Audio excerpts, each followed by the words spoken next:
छत्तीसगढ़ के राजनांदगांव शहर के लखोली क्षेत्र में 10 बिस्तर के शहरी प्राथमिक स्वास्थ्य केंद्र का लोकार्पण महापौर हेमा देशमुख ने रिबन काटकर किया। इस क्षेत्र में शहरी स्वास्थ्य केंद्र के निर्माण से यहां पर शहर सहित आसपास ग्रामीण क्षेत्र की बड़ी आबादी को इसका लाभ मिलेगा। स्वास्थ्य सुविधाओं को बढ़ावा देने के लिए छत्तीसगढ़ प्रदेश की भूपेश बघेल सरकार लगातार कार्य कर रही है। नए मेडिकल कॉलेज की स्थापना के साथ ही जिले और शहर स्तर पर स्वास्थ्य सुविधाओं को बेहतर बनाने का कार्य प्रदेश सरकार द्वारा किया जा रहा है। इसी कड़ी में राजनांदगांव शहर के लखोली क्षेत्र में 10 बिस्तरों का शहरी प्राथमिक स्वास्थ्य केंद्र का शुभारंभ नगर की प्रथम नागरिक महापौर हेमा देशमुख द्वारा किया गया। इस अवसर पर महापौर हेमा देशमुख ने कहा कि यहां लगभग 63 प्रकार की जांच की सुविधा लोगों को मिलेगी। माननीय मुख्यमंत्री जी के छुरिया आगमन पर हो चुका था। आज पब्लिक के बीच हमने एक प्रतीकात्मक शुरुआत की है यहाँ पे आके, ताकि हम उनको जानकारी दे सके कि आपकी सुविधा के लिए केंद्र बना हुआ है और ज़्यादा से ज़्यादा लोगों तक प्रचार प्रसार करिए ताकि आपको स्वास्थ्य सुविधाएं लखोली में मिल सकती है। 63 टाइप के यहाँ पे इस स्वास्थ्य केंद्र में जांच होगी, वो भी निःशुल्क। सर्व आदिवासी समाज ने अपना नया प्रदेश अध्यक्ष पूर्व केंद्रीय मंत्री अरविंद नेताम को चुना है। पूर्व में रहे प्रदेश अध्यक्ष सोहन पोटाई के निधन के बाद ये फैसला लिया गया। प्रदेश में कांग्रेस और बीजेपी पार्टियों से नाराजगी के चलते आदिवासी समाज आने वाले विधानसभा चुनाव में प्रत्याशी खड़ा कर चुनाव लड़ने के मूड में है। सर्व आदिवासी समाज के प्रदेश अध्यक्ष अरविंद नेताम से बात की हमारे सहयोगी अनिल नेताम ने। आदिवासी समाज में पूर्व में रहे सर्व आदिवासी समाज के अध्यक्ष सोहन पोटाई के निधन के बाद नया अध्यक्ष पूर्व में केंद्रीय मंत्री रहे अरविंद नेताम जी को चुना है। वे हमारे साथ इस वक्त मौजूद हैं बात करने के लिए। किस तरह से इनका कार्यक्रम आगे रहेगा रणनीति समाज को लेकर, उनसे बात करेंगे। सर, आपको बतौर सर्व आदिवासी समाज के प्रदेश अध्यक्ष चुना गया है, कैसा रहेगा रणनीति आपका और समाज को लेकर क्या उद्देश्य रहेगा? देखिए, सबसे पहले तो मैं समाज के लोगों को जो कार्यकारिणी की कल की बैठक में ये फैसला करके ये जिम्मेदारी मेरे ऊपर दी है। मैं वैसे भी ऐसे जिम्मेदारी से बचने की कोशिश करता रहा, इसलिए सोहन पोटे जी को तैयार करवाया था। पर अब वो इस दुनिया में नहीं रहे, तो एक परिस्थितिवश मैं इस जिम्मेदारी को अपने ऊपर लेने के लिए एक साहस जुटाया है। और मुझे उम्मीद है कि समाज के जितने साथी हैं, पदाधिकारी हैं, उनके सहयोग से आने वाला समय में जो चुनौती है समाज के सामने, उसको पूरा करने में हम सफल होंगे, यही मेरा प्रयास होगा। वैसे चुनौती तो बहुत है, पिछले 10-12 साल से बहुत सी चीज़ों पे संघर्ष करते रहे हैं। और संघर्ष समाज किस बात की किया कि जो हमारे संवैधानिक अधिकार हैं या कानूनी अधिकार हैं, उसका इस प्रदेश में ठीक से पालन नहीं हो रहा है। और ये पालन करने की जिम्मेदारी शासन और प्रशासन की होती है, चाहे कोई भी सरकार रहे। हमारी शिकायत तो पिछले वाली सरकार से भी रही है और इस सरकार से भी है। तो हमारा प्रयास ये होगा कि उसका इम्प्लीमेंट करें या पालन करें, कानून का जो भी है हमको अधिकार मिला है। और इसी प्रयास में हम लगे हैं और आने वाले समय में इसको ध्यान में रख करके हम एक कार्यक्रम बनाएंगे। अभी नई कमेटी, नई जिम्मेदारी के बाद बैठ के हम टारगेट या कार्य विधि या जो भी कहते हैं कि हम लोग वो तय करेंगे और फिर आगे की रणनीति को अंजाम देंगे। बहुत धन्यवाद सर आपका। तो ये थे हमारे साथ सर्ववादी समाज के प्रदेश अध्यक्ष और पूर्व में एक केंद्रीय मंत्री भी रह चुके हैं अरविंद नेताम जी। इनका साफ कहना है कि आदिवासी समाज पर जिस तरह से अन्याय हो रहा है और जिस तरह से उनकी मांगों को सरकार गंभीरता से नहीं ले रही है, ये कहीं न कहीं सामाजिक नाराजगी का कारण भी है। और आने वाले समय में जिस तरह से छत्तीसगढ़ में विधानसभा चुनाव है, उस चुनाव में भी आदिवासी समाज अपने आप को मैदान में उतारेगा और कहीं न कहीं ये समाज के लिए भी टेस्टिंग टाइम इन्होंने कहा है। कैमरामैन विशेष के साथ अनिल नेताम, नेटवर्क 10, रायपुर। छतरपुर रेंज के डीआईजी ललित शाक्यवार ने टीकमगढ़ में प्रेस कॉन्फ्रेंस की। उन्होंने पुलिसिंग को लेकर कई मुद्दों पर बातचीत की। जनता से बेखौफ होकर पुलिस से शिकायत करने की बात कही। उन्होंने पुलिस और जनता के बीच मैत्रीपूर्ण व्यवहार पर जोर दिया।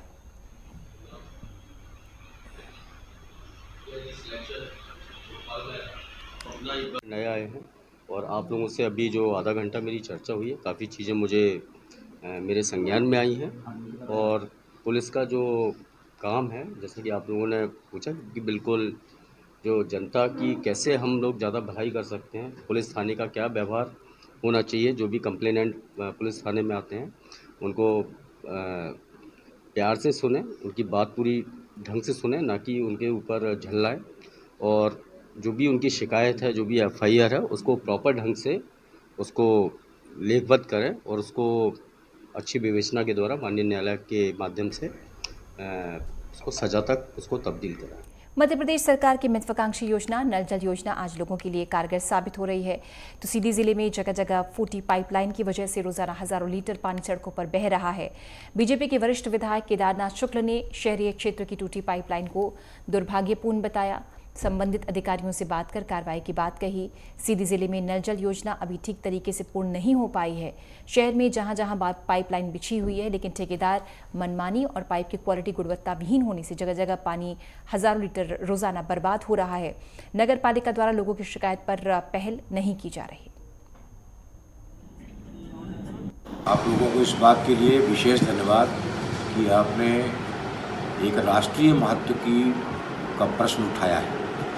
ये हमारी राष्ट्रीय नीति है जल का संरक्षण करना, और अगर इस नीति के विरुद्ध कहीं भी पाइपलाइन टूटी है और उस पर पानी बह रहा है, उसकी मरम्मत नहीं हो रही है, मैं संबंधित अधिकारियों को इस बात के लिए अभी बात करूंगा आपसे बात करने के बाद, और अगर ऐसा है तो दुर्भाग्यपूर्ण है और उसको जल्दी दुरुस्त होना चाहिए। जहाँ व्यवस्थाएं गड़बड़ हो, सरकार प्रदेश में भाजपा की हो, उनका बिठाए नुमाइंदा यहाँ बैठा हो, जो CMO आता है फाइलों में दस्तखत नहीं करता है, जो कर्मचारी हैं यदि उनके टेबल पे फाइल आ गई बिना पैसा लिए आगे नहीं बढ़ाते हैं, तो इसमें नगर सरकार क्या कर सकती है। यदि हमारी प्रदेश में सरकार होती, नवंबर में आप देखिएगा, यदि चुनाव के बाद 2023 में कांग्रेस की सरकार बनेगी, जिस तरह से जनता त्रस्त है, कांग्रेस की सरकार बनते ही यही नगर पालिका में देखिए सारी व्यवस्थाएं सुधरेंगी। आज जो कर्मचारी मठाधीश होकर पैर जमा के बैठे हैं, आज अंगद की तरह उन्होंने पैर जमा के। ग्वालियर के जनरल पंचायत कार्यालय में जरूरतमंदों की मदद के लिए सहायता शिविर का आयोजन किया गया। निम्न वर्ग की जरूरतमंद महिलाओं को खाद्यान्न और अन्य जरूरत की चीजों का वितरण किया गया। संस्था द्वारा इस मौके पर जरूरतमंद महिलाओं के पंजीयन भी किए गए, जिससे आगे भी उन्हें मदद मुहैया कराई जा सके। कार्यक्रम के दौरान सिंधु जनरल पंचायत से जुड़े सभी पदाधिकारी और समाज के गणमान्य लोग भी मौजूद रहे। महिलाओं के चेहरे पर प्रसन्नता नजर आई।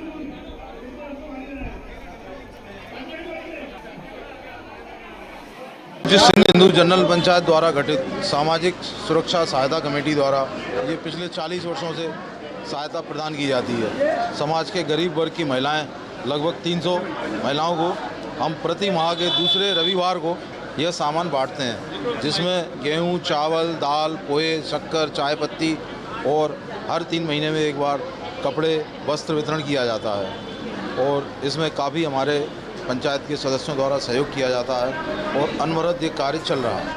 मध्य प्रदेश शिवराज सरकार के द्वारा लाडली बहना योजना के अंतर्गत बहनों को हर माह 1000 की राशि देने की बात कही गई, जिसमें महिलाओं के द्वारा इनके खाते की KYC के लिए बैंक में संपर्क करने को कहा गया, जिससे आए दिन SBI बैंक में महिलाओं की अत्यधिक भीड़ हो रही है। इसी संदर्भ में दमोह जिले के बटियागढ़ में SBI बैंक के बाहर महिला धूप में खड़ी होकर KYC करवाने के लिए इंतजार करती रही। उन्हें धूप और गर्मी से राहत देने के लिए जिला पंचायत उपाध्यक्ष प्रतिनिधि धर्मेंद्र कटारे के द्वारा टेंट व्यवस्था की गई।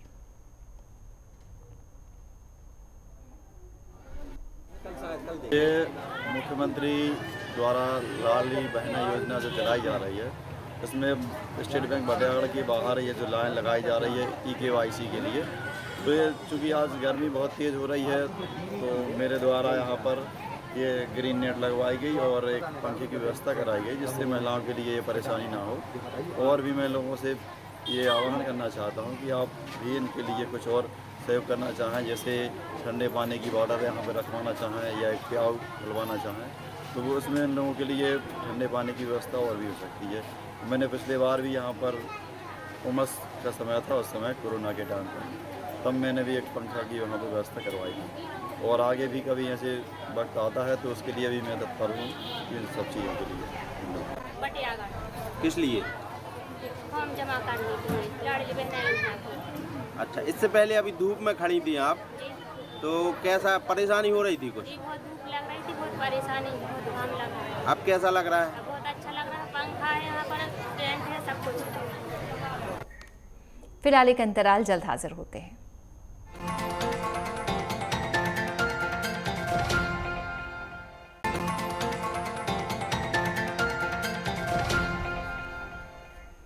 कोरोना के लगातार बढ़ते हुए मामलों को देखते हुए स्वास्थ्य विभाग के निर्देशों के बाद शिवपुरी के जिला चिकित्सालय में मॉक ड्रिल की गई। मॉक ड्रिल के जरिए जिला चिकित्सालय में कोरोना के संक्रमण से निपटने के लिए तैयारियों का जायजा लिया गया। कोरोना के संक्रमण को देखते हुए जिला अस्पताल में 30 बिस्तर का कोविड आइसोलेशन और 10 बेड्स का कोविड आईसीयू तैयार किया गया। ऑक्सीजन कॉन्सेंट्रेटर भी अभी जिला अस्पताल में पर्याप्त मात्रा में मौजूद हैं। सिविल सर्जन आर के चौधरी ने बताया कि देश में कोरोना के बढ़ते मामलों को देखते हुए जिला अस्पताल में अभी टेस्टिंग किट के जरिए की जा रही है। जिला अस्पताल कोरोना की चौथी लहर से लड़ने के लिए तैयार है।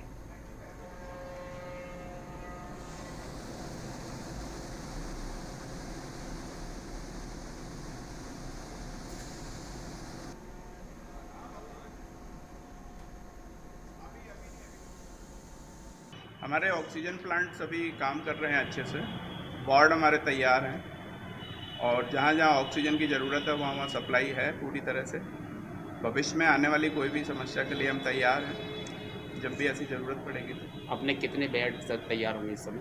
अभी उसका डाटा करीब 30 बेडेड हमने बिल्कुल तैयार करके रखे हुए हैं। आईसीयू हमारा तैयार है 10 बेडेड, और आगे ज़रूरत पड़ेगी तो हम उस तरह से करवाते जाएंगे तैयार। कोरोना की जांच की जाएगी क्या? चालू कब से होगी ये? कोरोना की जांच तो लगातार चल ही रही है, किट से हम लोग करवा रहे हैं पहले से। और जो नया वेरिएंट है उसकी जांच ग्वालियर से कराई जाएगी? वो जांच ग्वालियर बाहर जाएगा उसका। कोरोना के बढ़ते मामलों को देखते हुए स्वास्थ्य विभाग के अंतर्गत आने वाले सभी सरकारी अस्पतालों में 2 दिवसीय मॉक ड्रिल किया जा रहा है। इससे पता चल सके कि आपात स्थिति से निपटने के लिए स्वास्थ्य सुविधाओं की क्या स्थिति है। कोरोना काल में बढ़ते मरीजों की संख्या के कारण संसाधनों की कमी से कई लोग अपनी जान गंवा चुके हैं। ऐसे में अब कोरोना को लेकर किसी प्रकार की लापरवाही न हो, इसलिए मॉक ड्रिल की गई। इसके तहत तमाम स्वास्थ्य अधिकारियों ने अस्पताल में कोरोना की आपात स्थितियों से निपटने की स्थितियों का जायजा लिया, सुविधाओं का भी निरीक्षण किया। हाँ बिल्कुल, आपको भारत शासन के द्वारा निर्देशित किया गया था और साथ में राज्य शासन के द्वारा निर्देशित किया गया था उसी परिपत्र के संदर्भ में कि आज और कल 2 दिन हम लोग को पूरे अपने कोविड से संदर्भित जितनी भी व्यवस्थाएं को सुदृढ़ करना है, उनका मॉक ड्रिल करना है। उसी की तारतम्य में आज हमारे हुई थी, तो हजीरा में तो मैं स्वयं उपस्थित था। तो वहाँ पर हम लोगों ने ऑक्सीजन प्लांट चेक करा, वो साथ में उसके बाद में उसका लीकेज देखा कि लीकेज तो नहीं है, और आईसीयू वो चेक करा, प्लस एचआर का स्टाफ की पोजीशन, और जो पृथक से उनने 20 बेड चिन्हित किए हैं वो हमने देखे वहाँ पर, और पूरा एक मॉक ड्रिल किया था। कोविड-19 के बढ़ते मामलों को देखते हुए जिला प्रशासन कोंडागांव के निर्देश पर मुख्य चिकित्सा एवं स्वास्थ्य विभाग और जिला अस्पताल प्रबंधन ने 10 अप्रैल को मॉक ड्रिल किया। कोरोना बढ़ने के बीच स्वास्थ्य मंत्रालय ने अस्पताल की तैयारियों का आकलन करने के लिए सोमवार और मंगलवार को राष्ट्रव्यापी मॉक ड्रिल शुरू की। कोंडागांव के जिला अस्पताल परिसर में नवनिर्मित कोविड-19 आइसोलेटेड वार्ड और जिला पंचायत संसाधन केंद्र के मॉक ड्रिल किए गए। मुख्य चिकित्सा एवं स्वास्थ्य विभाग ने जिला मुख्यालय कोंडागांव के जिला पंचायत संसाधन केंद्र में डेडिकेटेड कोविड केयर सेंटर की स्थापना की, तो वहीं जिला अस्पताल परिसर में 20 बेड सुविधा युक्त आइसोलेटेड वार्ड गठित किया गया है। मुख्य चिकित्सा एवं स्वास्थ्य अधिकारी डॉक्टर आर के सिंह ने कहा कि सोमवार को डेडिकेटेड कोविड केयर सेंटर में मॉक ड्रिल की गई। तुम लोग क्या आदमी बोलना पड़ता है यार। इस बार की तैयारी भी यही है, क्योंकि पूर्व में तो पहले जो कोविड प्रारंभ हुआ था उस समय तैयारियां विशेष नहीं थी, लेकिन पिछले घटनाओं को देखते हुए जो हमारी पिछली तो तैयारी हुई थी उसको और सुधार करेंगे, और क्योंकि अभी बीच में रिलैक्सेशन पीरियड आया था तो हम उसको एक्टिव करेंगे। हर जगह को मॉक ड्रिल करने का यही मतलब है कि हम उसके लिए अगर ऐसा परिस्थिति बहुत ज़्यादा आ जाए तो उसको हम मैनेज कर सकें, इलाज प्रॉपर दे सकें। इसलिए हम मॉक ड्रिल करने का मतलब है कि हमारा मशीन, ऑक्सीजन, बेड, ये सब प्रॉपर तरीके से मैनेज करने किया है कि नहीं है, इसलिए हम लोग तैयारी कर रहे हैं। एमपी के तिगरा जलाशय में 6 दिन से गायब एक महिला का शव पानी मिलने से हड़कंप मच गया। पुलिस ने मृतक महिला की पहचान कर ली है। शव का पोस्टमार्टम करवाया गया है। मृतका की पहचान मीरा के रूप में हुई है, जो कि 6 अप्रैल से लापता थी। उसके परिजन उसकी तलाश कर रहे थे। फिलहाल पुलिस आगे की कार्रवाई में जुट गई है।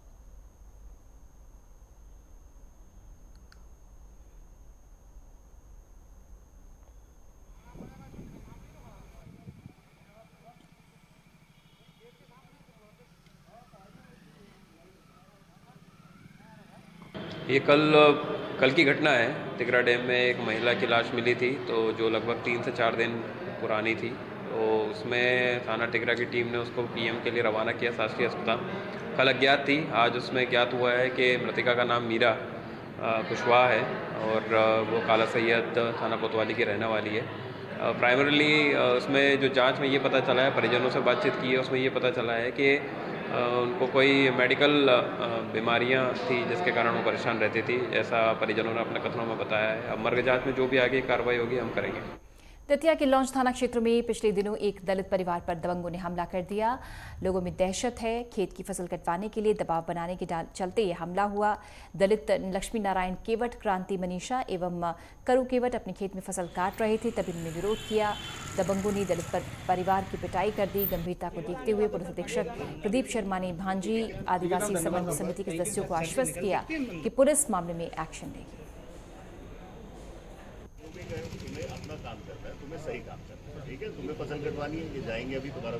हमारी पुलिस प्रशासन से अपेक्षा है कि जो अपराधी हैं वो खुलेआम घूम रहे हैं ग्रामीण क्षेत्र में और हमारी फसलों को काटने से मना कर रहे हैं, राजीनामा के लिए दबाव बना रहे हैं और एप्रोप्रिएट धाराओं में उनके ऊपर केस दर्ज नहीं हुआ है। हमारी ये मांग है कि एप्रोप्रिएट धाराओं में उन पर केस दर्ज हो और जो खुलेआम घूम रहे हैं तत्काल उन्हें अरेस्ट करके जेल भेजा जाए और हमारी फसल हमें काटने को मौका दिया जाए। और हमारी जो महिलाओं के साथ जो छेड़खानी की है धारा 354 के तहत केस दर्ज किया जाए। ये हमारा पुलिस प्रशासन से। कौन कौन फुलाड़ी से मारा है? क्यों मारा है? इनकी फसल काटने नहीं गए हम लोग, हम अपनी फसल काट रहे थे। फसल काटने में ये आने लगे, हमको आगे मारने लगे। सारे 4-5 लोग थे, लखन व्यास, संदीप तिवारी, सुमित तिवारी, गोटी तिवारी, और अभी भी धमकी दे रहे हैं कि तुम्हारी फसल नहीं काटने देंगे। सारे हथियार 2 नंबर के हथियार लेके घूम रहे हैं। अभी हमारे पापा वगैरह फोन आया था कि सब भाग गए। अभी रिश्तेदार भी आए थे, वो भी वहाँ पे उनको भी काटने नहीं दे रहे हैं।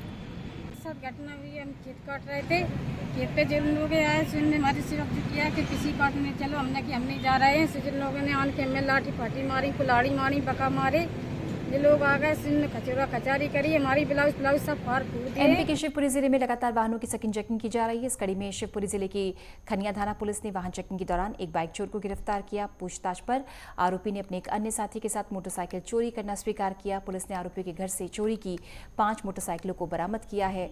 इनकी कीमत 3 लाख रुपए बताई जा रही है। दोनों आरोपियों को पुलिस ने गिरफ्तार कर लिया है।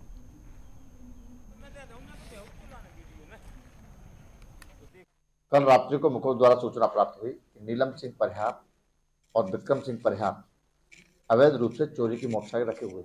उक्त सूचना पर से दबिश की गई तो नीलम सिंह परिहार के बाग से 5 मोटरसाइकिल चोरी की बरामद हुई हैं। उक्त मोटरसाइकिलों के संबंध में पूछताछ की तो उसने बताया कि महेश लोधी निवासी कुगर का चोरी करके लाया था तथा बिक्री करने के लिए हम लोग रखे हुए थे। उक्त मोटरसाइकिल को जब पता किया तो उक्त मोटरसाइकिल अशोकनगर, कोलारस, इंदौर और उत्तर प्रदेश से चोरी कर लाई गई है। विक्रम परिहार के कब्जे से कितनी मोटरसाइकिल? विक्रम परिहार के कब्जे से 2 मोटरसाइकिल और 3 नीलम सिंह परिहार के कब्जे से बरामद हुई। दोनों आरोपियों को गिरफ्तार कर लिया है। दोनों आरोपियों को गिरफ्तार किया गया है और करीब 3 लाख का वस्तु का बरामद किया गया। छत्तीसगढ़ नगरीय निकाय के कर्मचारी महासंघ के बैनर तले कोंडागांव जिला अंतर्गत संचालित नगर पंचायत केशकाल, फरसगांव और नगर पालिका कोंडागांव के सभी निकाय कर्मचारी 10 अप्रैल से 3 दिवसीय धरने पर चले गए हैं। जिले के सभी 200 से अधिक कर्मचारी कोंडागांव के DNK मैदान में धरना दे रहे हैं। ये सभी अपने 3 सूत्रीय मांगों को लेकर प्रोटेस्ट कर रहे हैं। साथ ही सरकार से मांगे कि मांगे पूरी न होने पर अनिश्चितकालीन हड़ताल पर चले जाएंगे।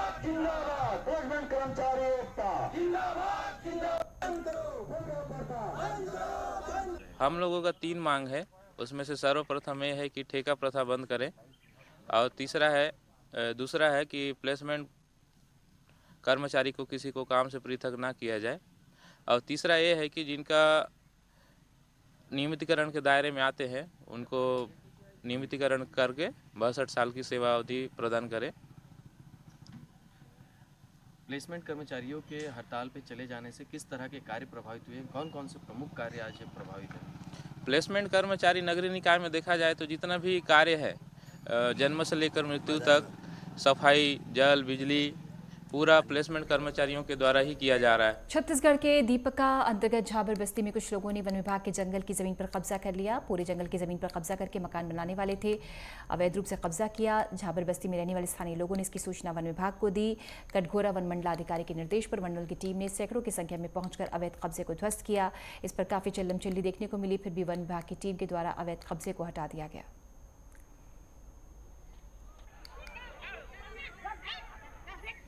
संयुक्त संचालक स्वास्थ्य सेवाएं बस्तर संभाग ने जिला अस्पताल कोंडागांव में पदस्थ लैब टेक्नीशियन नागेश कुमार नाइक को निलंबित कर दिया है। ब्लड बैंक से मरीज को ब्लड नहीं देते हुए अभद्र व्यवहार करने का वीडियो वायरल हुआ था और दोषी पाए जाने के बाद यह एक्शन हुआ है। नाइक को सिविल सेवा आचरण नियम 1965 के तहत तत्काल प्रभाव से निलंबित कर दिया है। मुख्यालय सामुदायिक स्वास्थ्य केंद्र फरसगांव निर्धारित किया गया है। जिला अस्पताल कोंडागांव में पदस्थ लैब टेक्नीशियन नागेश कुमार नाइक द्वारा ब्लड बैंक से मरीज को ब्लड नहीं देते हुए अभद्रता भी करने का वीडियो वायरल हुआ था। इस पर एक्शन हुआ है।